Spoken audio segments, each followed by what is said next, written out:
So we're making progress, and what we're going to do next is add the functionality so that we can actually upload our images to Cloudinary via our API. So what we'll do next, we'll go back to VS Code, and I'll just clean up some of these windows. And what we want to do is we want to start in our agent.ts file here. And we need to do something slightly different with our requests. And we're going to need to add an additional type of request to post form data via Axios to our API. And what I'll do is I'll add another request in here inside our requests object, and this one I'll call post form. And this one's going to take a URL of a string, and it's also going to take a file which is going to be of type blob. And what we want to do in here, first of all, is we want to create a variable called form data, which is going to be of type new form data. And then what we need to do is say form data dot append, and we need to give our file the key, and in this case it's going to be file, and we'll pass up the file. Now this key is going to need to match what we've called our property in iForm file. And if you wanted to give this different names and use this elsewhere in our file, then it would probably be better just to move this down and have a separate request for doing this inside our actual requests. But what I'm going to do is just keep this as simple as possible and just add a new request inside here that contains what we need. And inside here what we'll do is we'll say return Axios dot post URL and form data, and then we'll set their headers, and inside the headers we'll specify the content type,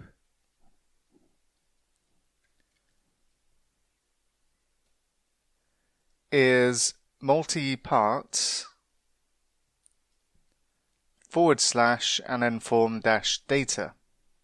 And after this we'll add the len statement and then just pass in the response body.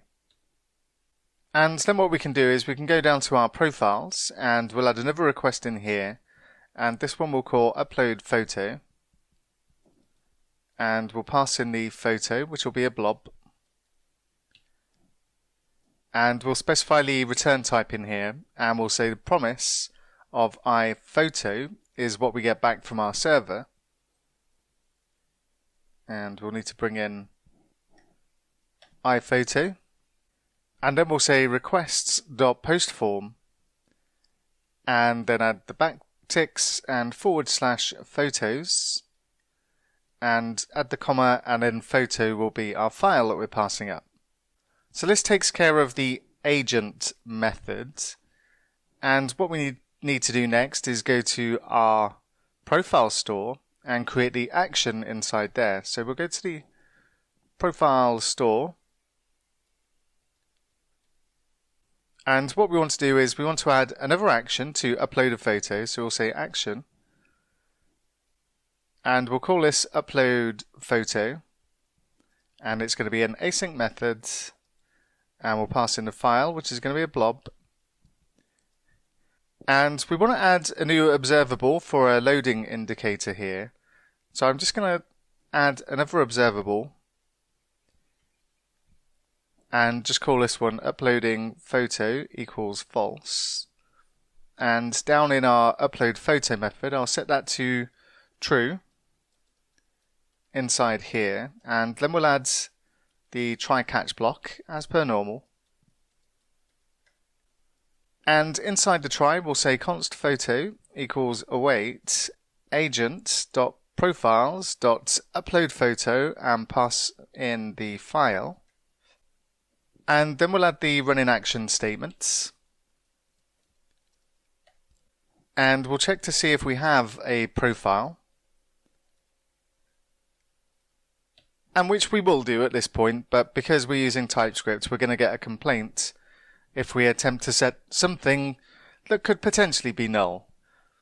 So we'll check to make sure we have the profile, and then we'll say list.profile.photos.push, and we'll push the photo into lat array. And then we need to check the photo that we're sending up. If it's the main photo, then there's going to be other places we want to also set this particular image. So we'll say if the photo is main, and we'll also check to make sure that we have the user in the root store or in our user store, which we will do of course, but once again this is just to get around the type check-in that's going on. So we'll make sure that we have a user in our root store user store. And then what we'll do, we'll say list.rootstore.user.image is equal to the photo.url, and we'll say list.profile.image equals photo.url. And following this, and just outside of this if statement, we can say list.uploadingPhoto equals false. And then inside the catch, we'll just add a console.log and pass in the error. We'll add a toast.error and just say problem uploading photo. And then we need to add another running action. And in this case, we'll just say list.uploadingPhoto equals false so that we turn off the loading indicator if there is a problem. So now we've got the methods in place to upload an image, what we'll do next is look at our component and add this functionality there and test it.